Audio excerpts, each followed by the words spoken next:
की शेयर करीब 8% की गिरावट यहाँ पर फिलहाल दिखा रहा है और 2 दिन में लगभग 20% टूट गया है। अभिषेक सत्यव्रतम हमारे सहयोगी हमारे साथ जुड़े हुए हैं तमाम डिटेल्स के साथ। अभिषेक। बिल्कुल, देखिए नज़ारा के निवेशकों के लिए काफ़ी बुरा नज़ारा है क्योंकि 2 दिन में ये शेयर 20% टूट गया है और 1400 वाला जो शेयर है वो आ गया है 1100 रुपए के आसपास।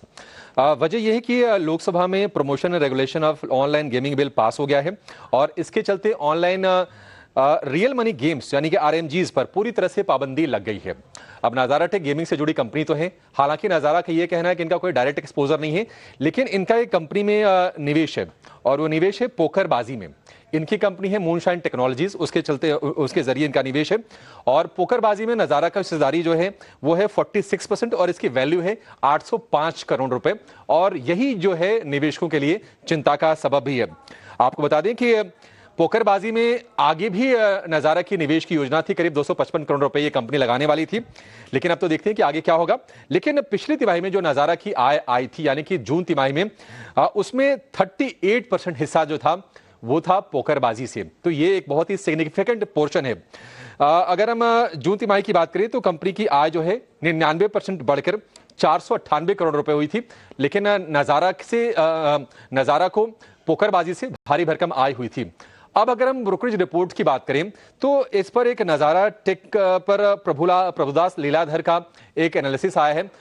उन्होंने नज़ारा के वैल्यूएशन टारगेट में पोकरबाजी को 35% हिस्सा दिया था और उसके हिसाब से देखा जाए तो अब उन्होंने उस टारगेट को रिड्यूस करके उसको अगर हटा दें, पोकरबाजी को अगर हम पूरी तरह से उसमें से निकाल दें, क्योंकि अब तो उस पर पूरी तरह से पाबंदी लगी गई है ऑनलाइन मनी गेम्स पर, तो जो लक्ष्य बनता है 917 रुपए का बनता है। अब ये ऑनलाइन जो मनी गेम्स हैं यानी कि जहां पर आप पैसे देके खेलते हैं या फिर उसमें कोई मनी इन्वॉल्व होता है, कोई प्राइज मनी इन्वॉल्व होता है, उस पर सरकार ने नकेल कस दी है इस कानून के जरिए। इसके पीछे के जो रीजन सरकार ने बताए हैं वो ये है कि इससे लत लग रही थी, मानसिक तनाव बढ़ रहा था और ऑनलाइन समस्याएं आ रही थी। आपको बता दें कि जो टोटल ट्रांजैक्शन हो रहे थे ऑनलाइन गेमिंग में, मनी गेम्स में, उसमें से 60-70% टियर 2 टियर 3 शहरों से निकल के आ रहे थे, तो ये चिंता का सबब था। बाकी पारिवारिक जीवन में, सामाजिक जीवन में दिक्कतें आ रही थी लोगों को, ये सरकार ने एनालिसिस किया और ये सार्वजनिक स्वास्थ्य के लिए गंभीर खतरा भी बन गए थे। अब नज़ारा की अगर हम शेयर की बात करें तो 2 दिन में तो 20% टूटा है, महीने भर में इतनी ही गिरावट दिखेगी। हालांकि 6 महीने में जो शेयर में तेजी थी करीब 21-22% की थी और 1 साल की अगर हम तेजी की बात करें तो वो 15-16% के आसपास अभी भी है, लेकिन ये 2 दिन की गिरावट के बाद काफी ज्यादा इसमें डर पैदा हुआ है। 1400 से 1100 रुपए पर आ गया है। देखते हैं कि आगे ये गिरावट थमता है या नहीं, लेकिन एक झटका जरूर है इस कंपनी के लिए। लिहाजा हम देख रहे हैं कि स्टॉक की पिटाई भी हो रही है। शुक्रिया अभिषेक। और राजेश भोसले हमारे साथ एक्सपर्ट के तौर पर जुड़े हुए हैं। राजेश जी, अब आपका क्या नजरिया नज़ारा पर?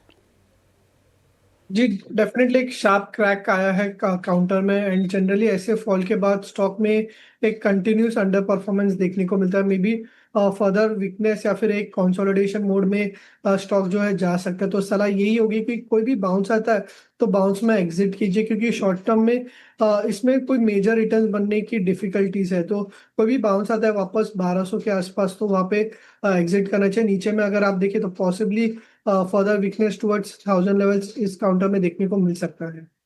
वीकनेस 1000 तक पहुंच सकती है, 1200 के लेवल्स मिलते हैं तो आपको बाउंस में निकलने की सलाह दी जा रही है।